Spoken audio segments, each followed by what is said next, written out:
Welcome to Galt's Garage. Today we will be restoring a 120-year-old Yale&Towne 2-ton chain hoist.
Now that everything is nice and lubricated with penetrating oil, I'm going to take it apart with hand tools.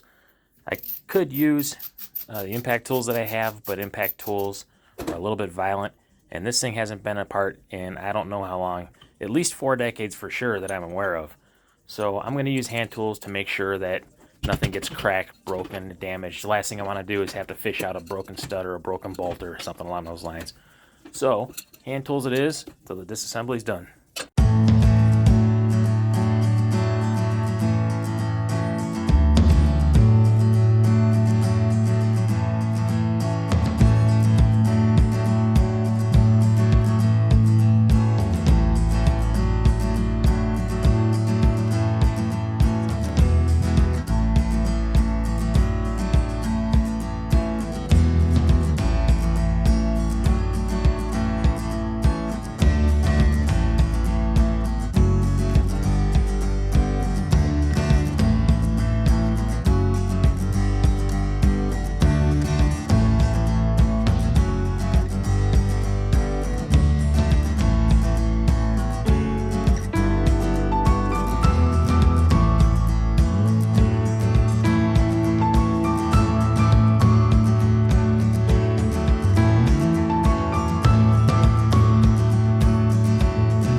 There's your retaining key.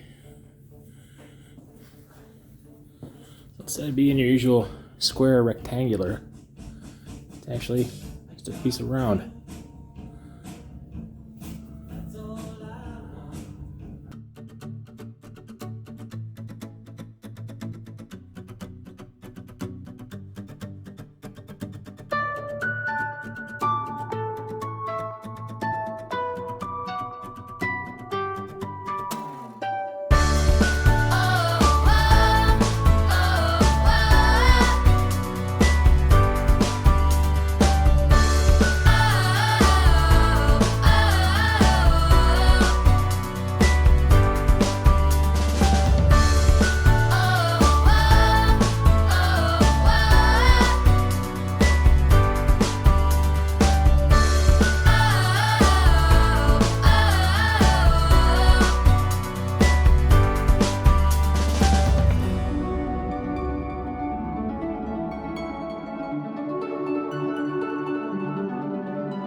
The alignment pins are actually tapered.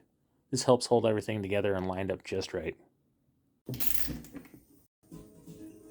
Wondering if I can get a pointy bit on the air hammer and push her right down the middle.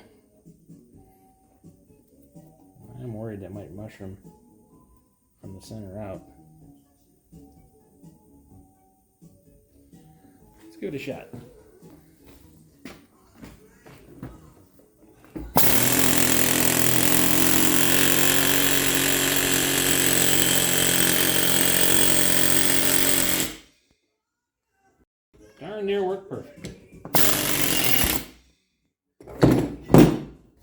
got the keeper off.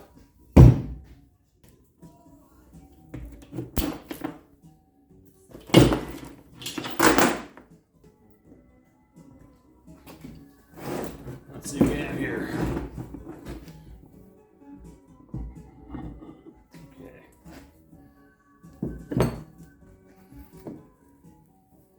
That is over 100 years old.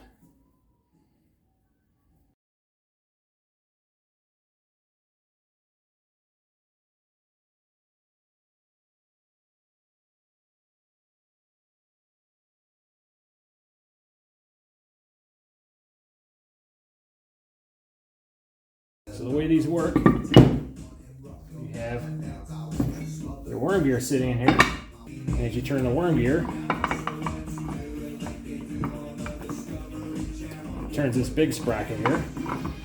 It'll work better when it's actually in. There we go. It turns the big sprocket, which turns these two lugs, which are hooked up on here. Now the interesting thing is, worm gears only turn one way. You cannot turn a worm gear with the main sprocket. You can only turn a worm gear with the screw. So these are perfect for hoists because the load is never going to unravel or cause this to spin. So we are now off to cleanup phase, and this stuff looks like it's going to come right off, so we should be in good shape there. Have to get some of this surface rust off. Clean all of this. Clean this whole inside out here. Once we get all that big chunky crap out of here, we'll throw her in the sandblaster and make her nice and perfect. And then throw some fresh paint on, slap it back together, and see what we got.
Until I get the right gun, well, this is the right gun, it came with a cabinet, but until I get a better gun, this is about what I can expect, which is, it's okay, but it's not awesome.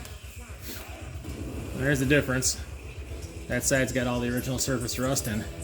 That one's been cleaned up. This is the side that had all the paint inside the lettering, the original paint, I think. Anyhow, as you can see, looking at it, I've only got one good spoke. That would be this spoke right here. This spoke is broken all the way through at the bottom. This one's broken all the way through at the top. This one's broken all the way through at both. So I'm not quite sure if I'm gonna just throw a weld on there and clean it up, or maybe use some brazing rods and clean it up. But at least this spoke for sure has to be addressed. This wheel isn't taking much pressure because it's the input wheel. So this is the chain you pull on to turn the worm gear and lift. You get the gear reduction. So you're probably never going to put 100 pounds on this wheel, and that spoke here will take 100 pounds all day.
So we find ourselves in a bit of a pickle.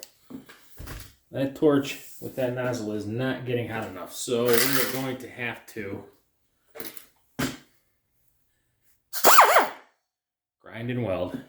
That is not what I wanted to do, but we at least have to do it on this side here because this bad boy is a crack that goes clean through, right on through the pulley. Let's see if we can get you down here.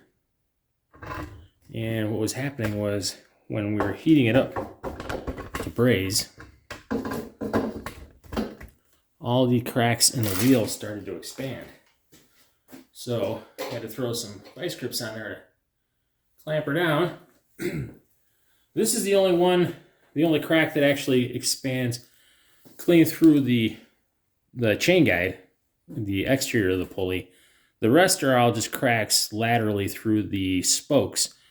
So we'll secure this crack here and make this good and strong the old-fashioned way with electricity. And then from there, we'll probably do cosmetic fix-ups on the rest of it because structurally it's fine. We don't really have to do any of this. It's just that it's going to look much better if we at least get these holes patched up or these cracks filled in. We shouldn't really need this pulley all that strong, but we're going to do what we can to make it strong anyway. And yeah, let's get started. This is going to be a joy.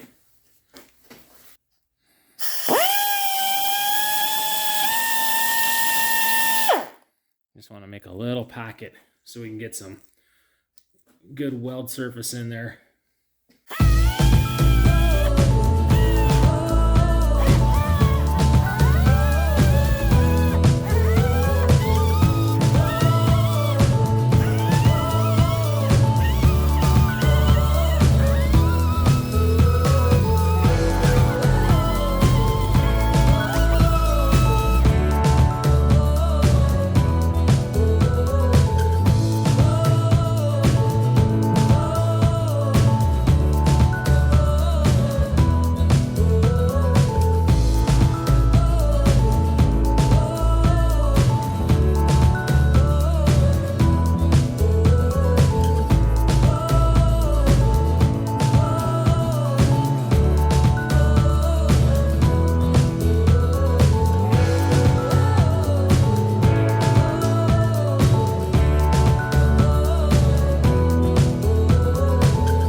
Now I've got to fabricate some brass tacks to hold down the brass data plate.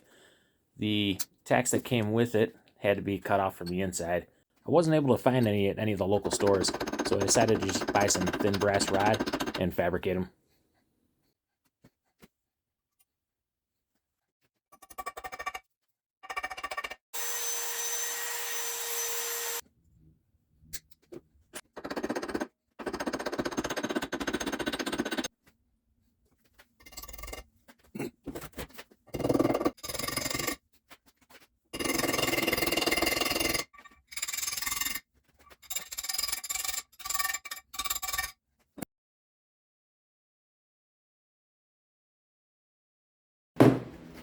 These are our tapered alignment pins.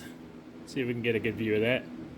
You can see they're thicker at the top, thinner at the bottom, so they only go in one way.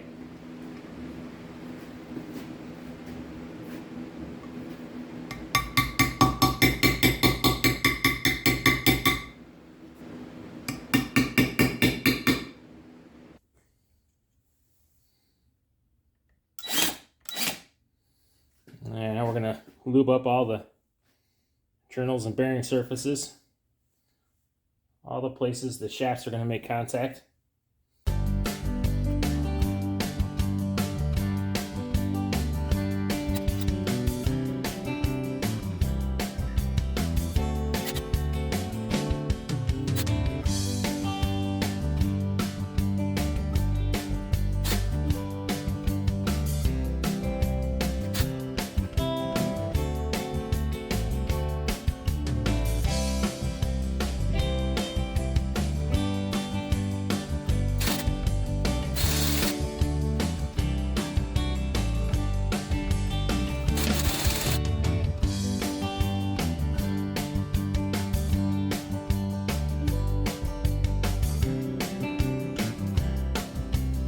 Try and get these two halves slapped together.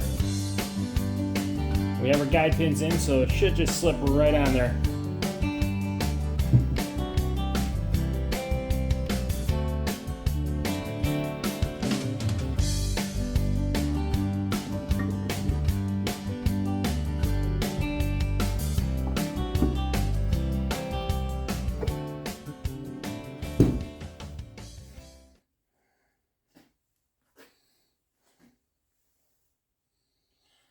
And I feel like we may have forgotten something here. That's embarrassing. I'll have to edit this out.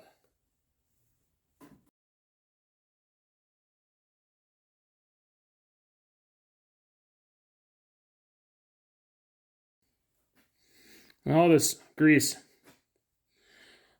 It lubricates, but it'll also help keep the cast iron from oxidizing. And we all know how much cast iron likes to rust.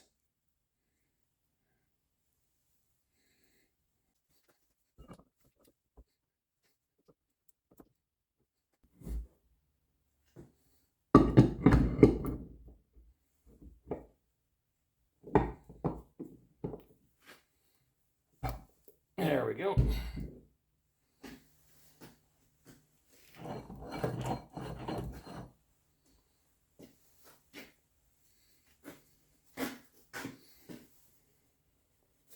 Might have gone a little heavy on the grease. What? Am I kidding? You can't go too heavy on the grease.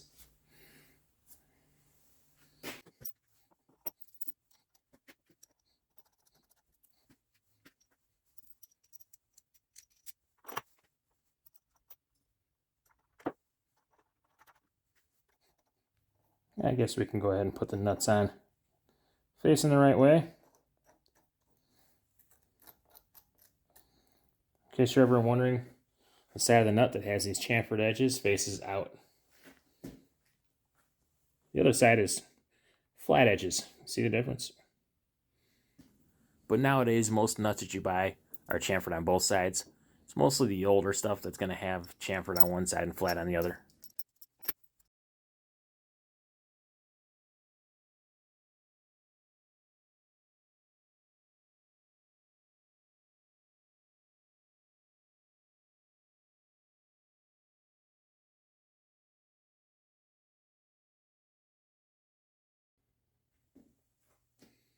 Let's see how she looks.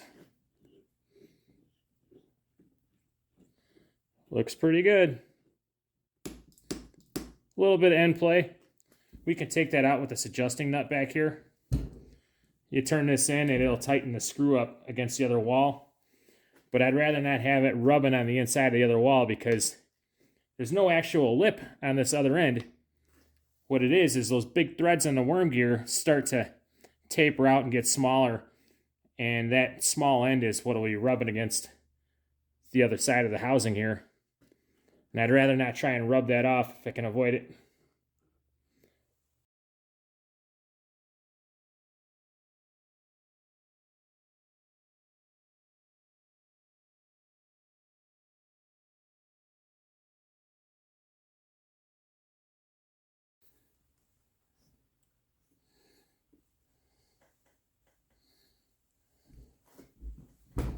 No, this doesn't track.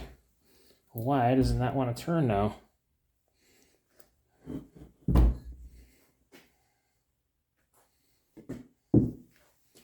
We're going to need to figure that out. I'm thinking the reason the worm gear won't turn anymore is because a little too much material was removed from the mating surfaces of the case during sandblasting. So now the case halves are pinching the worm gear shaft. So what we're going to try and do is fabricate a gasket and see if we can't put a little bit more space in there to release the case's hold on the worm gear shaft. We'll find out. What I'm going to do is lay this gasket material flat on the table, and then I'm going to put grease all along the mating surface of the case half. I'm going to press the case half against the gasket material, and it should leave a perfect imprint of where I need to cut out the gasket material.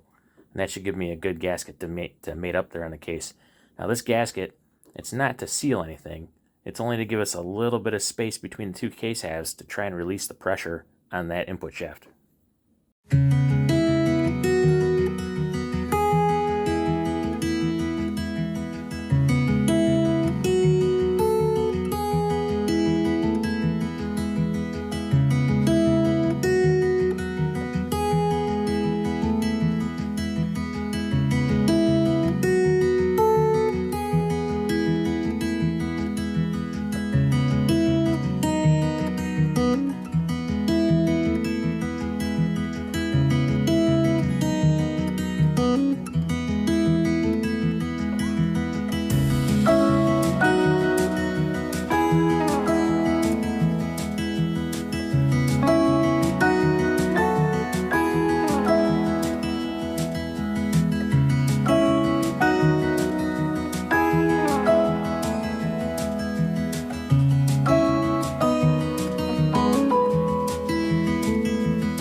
And we're in business. That did the trick. The gasket gave us the separation we needed on the case housing.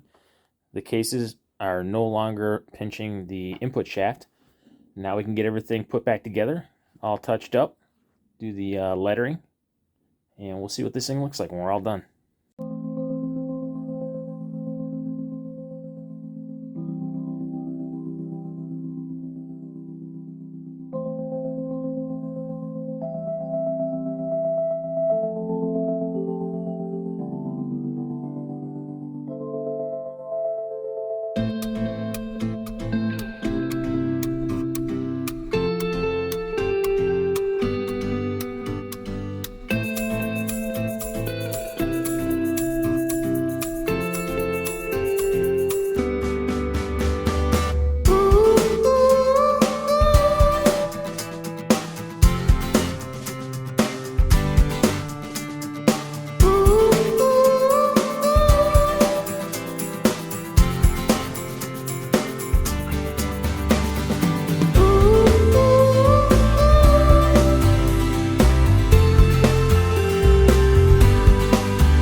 rid of all the rust on this chain, we're going to soak it in a gallon of vinegar for a while.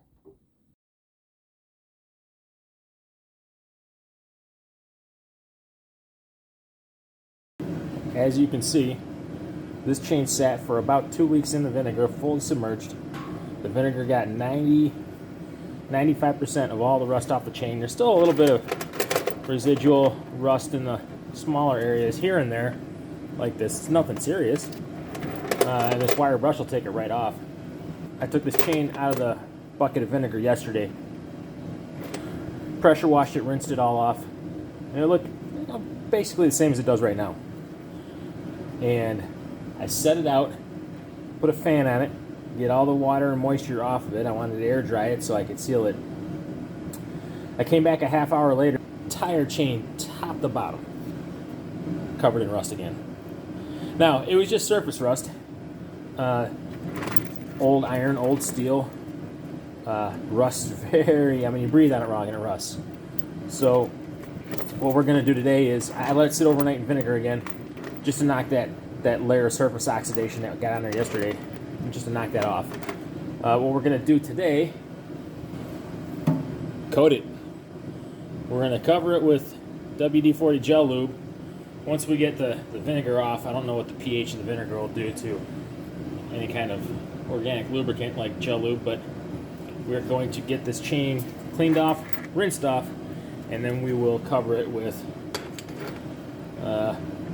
WG-40, the old water displacer, although I'm not quite sure if it's a vinegar displacer, so we're going to try and rinse the whole thing off and do this quick.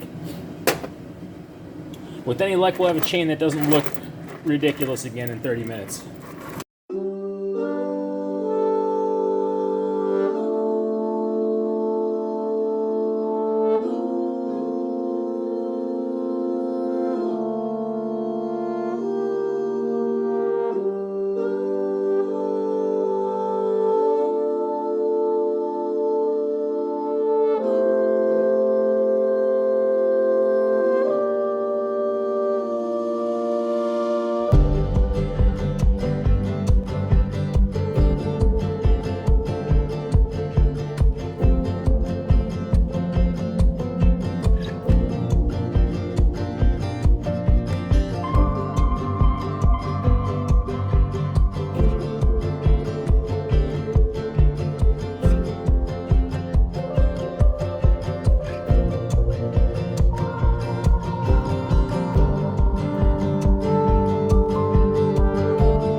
It's incredible that a piece of industrial equipment can last this long.